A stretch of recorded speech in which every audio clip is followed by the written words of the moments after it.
வணக்கம். நான் உங்கள் PKK live design with PKK. புயல் அடிக்கும் போது அந்த புயல் அடித்து ஓய்வதற்காக காத்து கொண்டிருக்கிறது இருக்காதீர்கள்.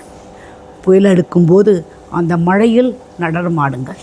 நம் வாழ்க்கையில் புயல் அடித்து அடித்து நம் விடாமுயற்சியை கண்டு அது தோற்று போய்விடும், நம்மை விட்டு விலகிவிடும், ஓடிவிடும். இறுதியில் வெற்றி. எவனொருவன் எத்தனை முறை தோல்வி அடைந்தாலும் மனசோர்வு இல்லாமல் முயற்சி செய்து முன்னேறுகிறானோ, முன்னேற பார்க்கிறானோ, அவனுக்கு வெற்றி நிச்சயம். அது மாத்திரம். இது போச்சே, இது நான் கிடைக்கலையே, இது இந்த மாதிரி போச்சே,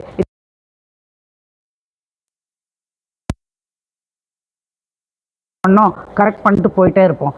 மழையில் நனைந்து நடனம் ஆடுங்களே. நீங்கள் வாயை கண்டு பயப்படாதீர்கள், புயலை கண்டு பயப்படாதீர்கள், கட்டை கண்டு பயப்படாதீர்கள்.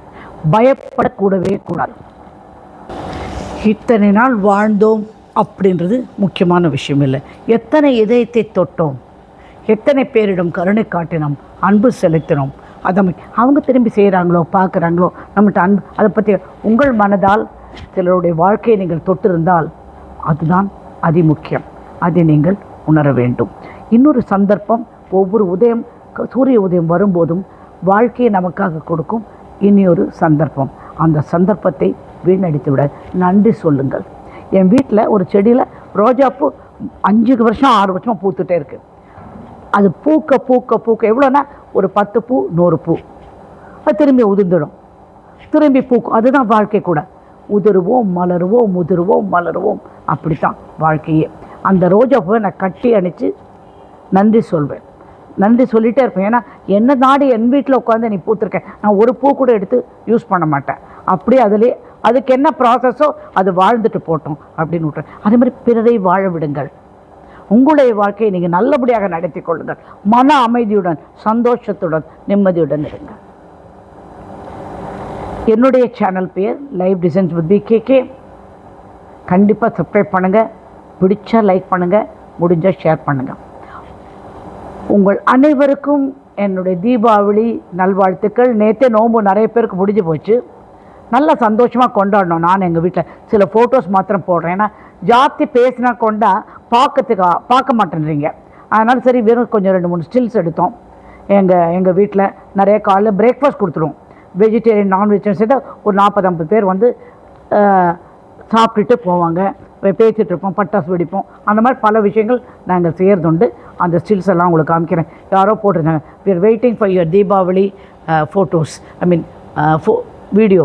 அப்படி வீடியோ எடுக்கலை, நான் வெறும் ஃபோட்டோஸ் மாத்திரம் தான் எடுத்திருக்கேன். அது உங்களுக்காக புரிஞ்சிடும். நிறைய நாம் என்ன பண்ணுறோம், அஃபர்மேஷன், காட்சிப்படுத்துதல், அப்புறம் அந்த மிரர் டெக்னிக், வாட்டர் டெக்னிக், பஞ்சபூத டெக்னிக் எல்லாம் பண்ணுறோம். பண்ணிட்டு இன்னும் நடக்கவே மாட்டேங்குது. அப்படின்னா தப்பு நம்மக்கிட்ட தானே இருக்கிற பிரபஞ்சத்திடம் இல்லை. அது என்ன மாதிரி தப்பெல்லாம் நம்ம பண்ணுறோம் அப்படிங்கிறத இப்போ பார்ப்போம். அஃபர்மேஷன், மேனிஃபெஸ்டேஷன், வாட்டர் டெக்னிக் எல்லா விஷயங்களும் ஒரு கருவி, ஒரு டூல். இப்போ ஒரு சாம்பார் பண்ணோன்னா பருப்பு, புளி, ரசம், மிளகா அதெல்லாம் வேணும். ஒரு ப்ராஜெக்ட் பண்ணணுன்னா இன்னென்ன விஷயம் வேணும், அதோட ரிசல்ட் இப்படி வரும் அப்படி சொல்லி ப்ராஜெக்டை எழுதி அது வந்தால் எப்படி இருக்கும் அப்படின்னு யோசனை பண்ணி செய்கிறோம். இந்த மாதிரி தான் வாழ்க்கையும் பற்றிய நம்மளுடைய கனவுகள், நம்மளுடைய தேவைகள் பற்றியும் வாழ்க்கையில் இருக்க வேண்டும். அது என்ன பண்ணோன்னா, நீங்கள் அதெல்லாம் பண்ணிவிட்டு உங்களுடைய ஸ்டேட்டஸ் மாறிச்சான்னு பார்க்காதீங்க. நீங்கள் உங்கள் ஸ்டேட்டஸே, அதாவது நீங்கள் இருக்கும் நிறைய உங்களுக்கு கிடைத்து விட்டதாக, உங்கள் ஆசை நிறைவேறி விட்டதான ஒரு நிலைக்கு நீங்கள் வந்தால்தான் நீங்கள் கேட்டது, நீங்கள் செய்கின்ற அத்தனை விஷயம் உங்களுக்கு நடக்கும். நீங்கள் உங்களை ஒரு கேள்வி கேட்டுக்கங்களேன், நான் அதுவாக மாறிவிட்டேன்னா, எனக்கு தேவைப்பட்ட ஒரு சந்தோஷம், ஒரு விஷயம் வருது நமக்கு வேணும்னா, அது வந்தால் நம்ம மனநிலை, உடல்நிலை எல்லாம் எப்படி இருக்கும், அதை கொண்டு வரணும். அதை கொண்டு வாழ்கிறதே அப்படி வாழ்ந்துருங்க. நீங்கள் வாழ்கிறதே கிடைத்து விட்டதாக வாழ்ந்து விடுங்கள். அதுவே முக்கியமான விஷயம். இந்த அஃபர்மேஷன், மேனிஃபெஸ்டேஷன், விஷுவலைசேஷன் இதெல்லாம் விட ரொம்ப முக்கியம். நீங்கள் அதுவாக வாழ்ந்து விட வேண்டும். அப்படியே நினச்சிக்கணும், சந்தோஷமாக இருக்கும். நானும் என் கணவரும் சந்தோஷமாக என்ன பண்ணுவேன், நல்லா சமைப்பேன், நல்லா கொடுப்பேன், இதை பண்ணுவேன், அதை பண்ணுவேன் அப்படின்னு சொல்லி நினைப்பீங்க. குழந்தைகள் நல்லா இருக்குது, படித்தது, வேலை கிடைச்சிச்சு, என் மகன் வேலை கிடைச்சோன்னா இவன் மகன் இப்படி ஆஃபீஸ் போகிறான், அப்படி அந்த மனநிலையை கொண்டு அந்த ஸ்டேட்டஸ், அந்த நிலையில் நீங்கள் தங்கிவிடுங்கள். அப்படி தங்கிவிடும் பட்சத்தில் உங்களுக்கு தேவையான அனைத்தும் உங்களை நாடு. ரூமியோட போயட்ரி, நீ எதை தேடிக்கொண்டிருக்கிறாயோ அது உன்னை தேடி வருகிறது. அதுதான் ரூமி. அது ஒரு பெரிய ஐ திங்க் டர்க்கிஷோ, எனக்கு தெரியல சரியா, ஒரு புலவர். அவர் இப்போ ரூமி நிறைய படிப்பேன் நான். அதில் ஒரு நிறைய ஃபிலாசபி இருக்கும். ஃபிலாசபின்னா ஃபிலாசபியாகவே இருக்க, கேட்பதற்கு மிக இனிமையாக இருக்கும். கேட்குறீங்கள, நான் எனக்கு இது கிடைச்சா நான் இப்படி இருப்பேன், நான் அதுவாகவே மாறிவிடுங்கள். அதுதான் உங்கள் நிஜ வாழ்க்கையை நினைத்து நீங்கள் வாழ்ந்து விடுங்கள். நடந்து கொள்ளுங்கள், ஆனால் கட்டாயப்படுத்தக்கூடாது. ரொம்ப ஃபோர்ஸ்ஃபுல்லாக இல்லை, நேச்சுரலாக உங்களுக்கு வரணும். எப்படி நேச்சுரலாக வரும்? நான் கட்டாயப்படு இப்படி தான் இருப்பேன், நான் இப்படி தான் பண்ணுவேன் அப்படி இல்லை. இப்படி இருந்தால் இது நல்லாயிருக்கும். ஒரு லைட்டாக ரொம்ப இடித்தா அது செதறிடும், விஷயங்கள் செதறி போகும். அதனால் நீங்கள் ஸ்லோவாக அது நிதானமாக ஒவ்வொரு படியாக மனசில் மாற்றத்தை உண்டாக்குங்கள். அந்த மாற்றம் உண்டாக உங்களுக்கு தானாக நீங்கள் கேட்டது கிடைக்கும், நினைத்தது நடக்கும், வாழ்க்கை சந்தோஷமாக இருக்கும். நீங்கள் உங்களுடைய கேட்ட விஷயம் நடக்கணும் அப்படின்னா சந்தேகப்படக்கூடாது. எல்லாம் பண்ணிவிட்டு நடந்த ரிசல்ட் என்ன அப்படின்னா உனக்கு சந்தேகம் என்ன ஆகும்னா உனக்கு அது வராமே போகணும். ஏன்னா நீ சந்தேகப்படலை, நம்பலை. நம்பிக்கை தான் அத்தனை அஃபர்மேஷன் மேனிஃபெஸ்டேஷனுக்கும் அதன் எனக்கு நடந்துவிடும், எனக்கு கிடைத்துவிடும் அப்படிங்கிற அந்த மனநிலை தான் உங்களுக்கு தேவையான அனைத்தையும் உங்களிடம் கொண்டு வந்து சேர்க்கும். நீங்கள் ஆசைப்படும் விஷயம், இப்போ வாழ்கின்ற வாழ்க்கை வந்து இரண்டாம் உலகம். நாம் பிறந்தபோது கடவுளிடம் முதல் உலகம். இப்போ நீங்கள் ஆசைப்படுகின்ற விஷயம் மூன்றாம் உலகம். அந்த மூன்றாம் உலகம் உங்களிடம் இப்போது இருக்கிறதா? நான் இந்த ஒரு விஷயம் பண்ணுறேன், சரி, நான் ஒரு ப்ராஜெக்ட் எடுக்கிறேன், அதுக்கு 10 லட்சம் பணம் வேணும். பணம் வந்துருச்சுன்னா என்ன பண்ணுவேன்? நான் உடனே அந்த ரா மெட்டீரியல் ஆர்டர் பண்ணுவேன், இதை பண்ணுவேன், அதை செய்வேன் அப்படின்ற ஒரு நிலைமை இருக்குல்ல. அது நீங்கள் என்ன பண்ணணும், அது மறுபடி வரட்டோன்னு கொட்டேஷனில் வாங்கிட்டு இதெல்லாம் பார்த்து இது விலை குறைச்சி கொடுக்க முடியுமா, கேஷ் அண்ட் கேரி, இல்லாட்டி 10 நாள் கிரெடிட் கொடுக்க முடியுமா, 25 நாள் கிரெடிட் கொடுக்க முடியுமா, இந்த பொருளை வாங்கி எந்த இடத்துல வைப்பேன், இந்த இடத்த எப்படி பண்ணுவேன், அந்த விஷயமாகவே யோசனை பண்ணிடுங்க. அதுவாகவே வாழ்ந்து விடுங்கள். ப்ராஜெக்ட் பண்ணுறதாவே வாழ்ந்துருங்க. பையனுக்கு கல்யாணம் பண்ணுறதாவே வாழ்ந்துருங்க. பண தேவையா, பணத்திலேயே நீங்கள் இருப்பதாக வாழ்ந்து, பணம் வந்து இதெல்லாம் பே பண்ணிடலாம் அப்படி லிஸ்ட் எழுதுங்க. இவங்களுக்கு கொடுத்தாச்சு இது இதுக்கு இந்த செலவுக்கு, அது அந்த செலவுக்கு, அப்படி லிஸ்ட் எழுதிடுங்க. இதுதான் மூன்றாம் உலகத்தில் நீங்கள் வாழ்வது, மூன்றாம் உலகமாக நீங்கள் மாறிவிடுவது. உங்கள் ஆசை அனைத்தும் நிறைவேறியதாக ஒரு வாழ்க்கை வாழுங்கள். கடந்த காலத்தை பற்றி நினைத்து கொள்ளாதீர்கள்.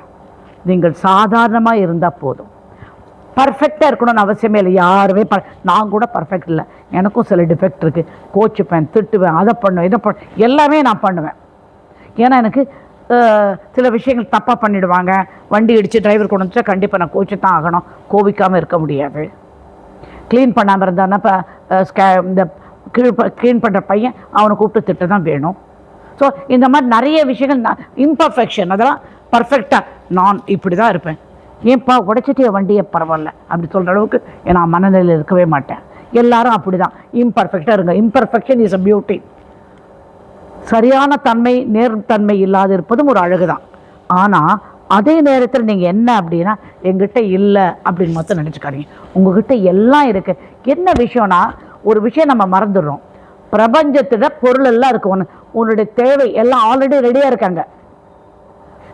அந்த தேவைகள்லாம் ரெடியாக இருக்குது. உன்னுடைய வாழ்க்கை, உன்னுடைய திருமணம், உன்னுடைய வேலை, எல்லாமே அங்கே இருக்குது. அப்படியே ஃப்ளோட் ஆகிட்டு இருக்குன்னு வச்சுக்கோங்க. ஒரு நல்ல தங்க வாசல் கதவு திறந்துருக்கு, உள்ளே பார்த்தா எல்லாமே இருக்குது. ஆனால் நீ அதை உங்கள்கிட்ட வரத்துக்கு நீ சரியான அலைவரிசையை கொண்டு போகணும். என்ன அலைவரிசை? கிடைத்து விட்டது, அதனால் வந்த விஷயம், அதனால் வந்த உணர்வு, வார்த்தை, எண்ணம் எல்லாம் ஒரு நேர் அலையாக வைப்ரேஷன் அலைவரிசை உண்டாக்கி போனால் அது ஸ்விசுக்குன்னு உங்கள்கிட்ட வந்துடும். அங்கே மிதந்துக்கிட்டு இருக்கு எல்லாம். இப்படி வச்சுவோம், உன பெரிய ரூம், உன் தேவை எல்லாமே அங்கே இருக்குது, புரிஞ்சா? அது மிதந்துக்கிட்டு இருக்கு. மிதந்துட்டு இருக்க பட்சத்தில் நீ என்ன பண்ணணும்? அதை போய் கரெக்டான வைப்ரேஷன் கொடுத்து உன்னிடம் நீ வரவழைத்து கொள்ள வேண்டும். மனக்கவலையோட எந்த விஷயத்தையும் போய் தேடாத. அதை ஒரு ரிலாக்ஸ்டாக வந்துருச்சு, வட்டம் நடக்கட்டும். ஒரு திமிரு கர்வம் கண்டிப்பாக வேணும். திமிரு கர்வம் எதுக்கு வேணும்னா, எனக்கு நான் நினைச்சது கிடைச்சிச்சு, வந்துருச்சு, அவ்வளோதான். அந்த இடத்துல ஒரு கர்வம். நான் நினைத்தது நடக்கும், நான் கேட்டது கிடைக்கும் என்று நம்பிக்கொண்டே இருங்கள். நம்பிக்கை தான் வாழ்க்கை. The trust is very very important in this process. ட்ரஸ்ட்டை நீங்கள் மறக்காதீங்க. எதையும் தேடி அலையாதீர்கள். மன கஷ்டத்தோடு சங்கடங்களோடு அதை தேடி அலையாது. ஈர்க்க வேண்டும். ஈர்ப்பு சக்தியை உங்களிடம் உண்டாக்க வேண்டும். ஈர்ப்பு சக்தி எப்படி வரும்? என் ஆசை நிறைவேறிவிட்டது என்ற எண்ணத்தினால் வரும். இந்த ஆவலோடு தேடும்போது நிறைய குழப்பங்களை நீங்கள் உண்டாக்கி விடுவீர்கள். குழப்பம் உண்டாக்கினால் உங்களுக்கு நிச்சயமாக நீங்கள் கேட்டது கிடைக்கவே கிடைக்காது.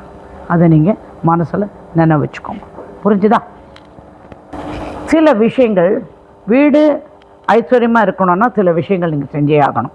என்னென்னா, வீட்டோட ஃப்ரண்ட் டோர் தாழ்பால் சரியில்லாமல் கண்ணங்கரைன்னு அழுக்கு கையெல்லாம் வச்சு அசிங்கமாக இருக்கக்கூடாது. அதை சுத்தம் பண்ணி க்ளீன் பண்ணி அவங்கவுங்க ரிலிஜன் பிரகாரம் எப்படி அதை வைக்கணுமோ அவங்கவுங்க மத பிரகாரம் அந்த வீடுகளை வைக்க வேண்டும். சுத்தமாக தூசு தும்பு கூட அந்த வாசக்கதவு. அதாவது ரெண்டாவது, தாப்பால் இப்படி இப்படி பண்ணக்கூடாது. தாப்பால் நீட்டாக போடும்படி வச்சுக்கணும். தாப்பால் சத்தம் போடக்கூடாது. சிவுத்து மேலே காலை வச்சு இப்படி நிற்கக்கூடாது. அது ஒன்றாம் தர தரித்திரம் வரும். பிரைட்டாக வச்சுக்கோங்க. அப்போ தான் பணம் உள்ள வரத்துக்கு வசதியாக இருக்கும். கொஞ்சம் அடுத்தது என்ன அப்படின்னா, பட்டைப்பொடி தூளை வச்சுட்டு வாசப்படியில் செவ்வாய் வள்ளியில் அப்படின்னு ஊதி விடுங்க. இதை வச்சு நிலப்படியில் அப்படின்னு ஊதி விடுங்க. அதில் இருக்க நெகட்டிவ் எனர்ஜி எல்லாம் போய் விழும். வீட்டில் கல்லுப்பு போட்டு சுத்தமாக தரையை கழுவுங்க. கார்னர்லாம் ஒவ்வொரு மூளை முடுக்கியும் சுத்தமாக பார்த்து, ஜன்னல் கிண்ணல் எல்லாம் சுத்தமாக வாரத்தில் ஒரு நாள் கண்டிப்பாக எல்லா இடம் சுத்தம் பண்ணுறது. ஆனால் தினப்படியாகவே தூசு ரொம்ப படியும். அதனால் நீங்கள் எல்லா ஜன்னல் கதவு எல்லா இடமும் சுத்தமாக நீங்கள் கிளியர் பண்ணி வச்சிடணும். லைட் வேணும். வீட்டில் சின்ன சின்ன செடிகள் விற்க இடம் இருந்தால் மணி பிளான்ட்டு, அந்த சின்ன மூங்கில், அந்த மாதிரி துளசி, விபூதி பச்சை, வெற்றிலை, இந்த மாதிரி சின்ன சின்ன செடிகள் அங்கே வீட்டில் வச்சுக்கோங்க. வச்சுட்டா அதுவும் ஒரு செல்வ செழிப்பை உண்டாக்கும். பாத்ரூம் நம்ம கவலைப்படுறதில்ல. பாத்ரூம் தானே நாரிக்கிட்டு அழுக்கா தரக்கருப்பை வைக்காதீங்க. பாத்ரூம் நல்லா சுத்தமாக தேய்ச்சி போடுங்க. சுத்தமாக தேய்ச்சி க்ளீன் பண்ணி முடிஞ்சனா ஒரு ஓடனில் இல்லையா கொஞ்சம் வேப்பம்பூ, அப்புறம் இந்த அரசியலை பூ அதெல்லாம் எடுத்து ஒரு முடிச்சா கட்டி கொஞ்சம் அதில் கற்பூரமோ பச்சை கற்பூரமோ போட்டு பாத்ரூம் ஒரு மூலையில் வச்சுருக்கேன். மணத்துக்கிட்டு இருக்கோம். காய வைக்கணும். காய வச்சு தான் போடணும். பச்சையாக போட்டால் புடுத்து போயிடும். புரிஞ்சுங்களா? அது பாத்ரூம் சுத்தமாக வச்சுக்கணும்.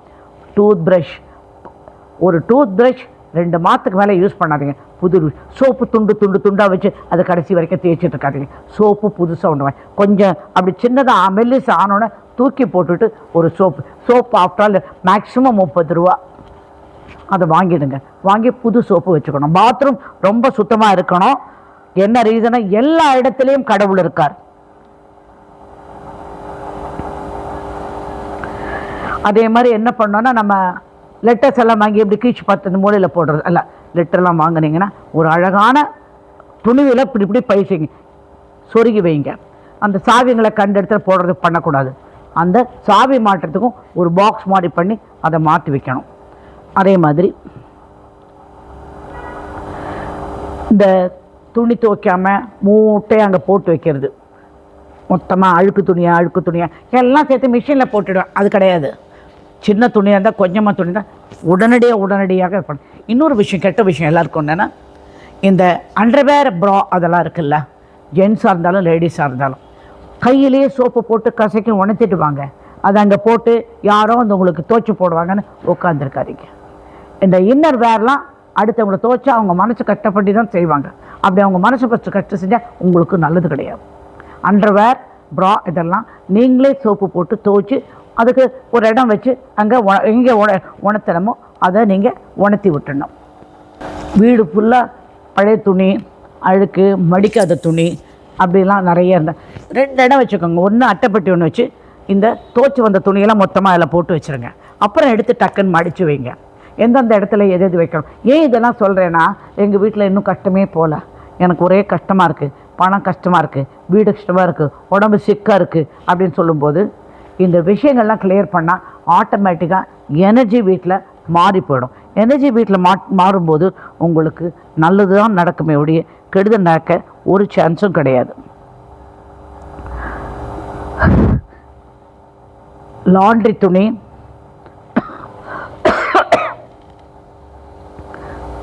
பிரிக்கப்படாத கவர், பிரிக்கப்படல உனக்கு தேவையில்லை, தயவு செய்து அதை எரிச்சு விட்டுடுங்க. கவர்ஸ் எல்லாம் உடைஞ்சு போன டாய்லெட் சீட்டு, வாஷ் பேசின், வீட்டில் இருக்க பிளாஸ்டிக் பக்கெட்டு, உடைஞ்சு போன ஒரு குக்கரு, இந்த மாதிரி எல்லா விஷயங்களும் தயவுசெய்து தூக்கி எரிஞ்சிருங்க. விற்று வேறு எதாவது வாங்க முடியுமானா வாங்கி கொள்ளுங்கள். அந்த புரோக்கனஸ் நெகட்டிவ் எனர்ஜி, அதாவது எதிர்மறையான எனர்ஜியை வீட்டுக்குள்ளே அப்படியே கொண்டு வந்துடும். வீட்டில் நார்த் ஈஸ்ட் கார்னர்னா வடகிழக்கு மூலையில் எப்போ ஒரு சொம்பில் தண்ணி வச்சுக்கோங்க, சின்ன சொம்பில், இல்லை ஒரு மண் சட்டியில் கொஞ்சம் வெள்ளை அரிசி போட்டு, சாப்பிட அரிசி போட்டு அதில் கொஞ்சம் காயின் வச்சுக்கோங்க. அதுதான் குபேர மூலை. அந்த குபேரன் அங்கே உட்காந்துருவான் உங்களுக்கு ஆட்டோமேட்டிக்காக. நெக்லெக்ட் பண்ணாதீங்க எல்லா விஷயங்களும். இந்த செடி இருந்ததுன்னா அதை நல்லபடி. அதே மாதிரி அடுத்து பெட்ரூம் நாம் நாடி நரம்பெல்லாம் ரிலாக்ஸ் பண்ணுற இடம், படுத்து தூங்குகிற இடம். அந்த இடம் சுத்தமாக இருக்கணும்.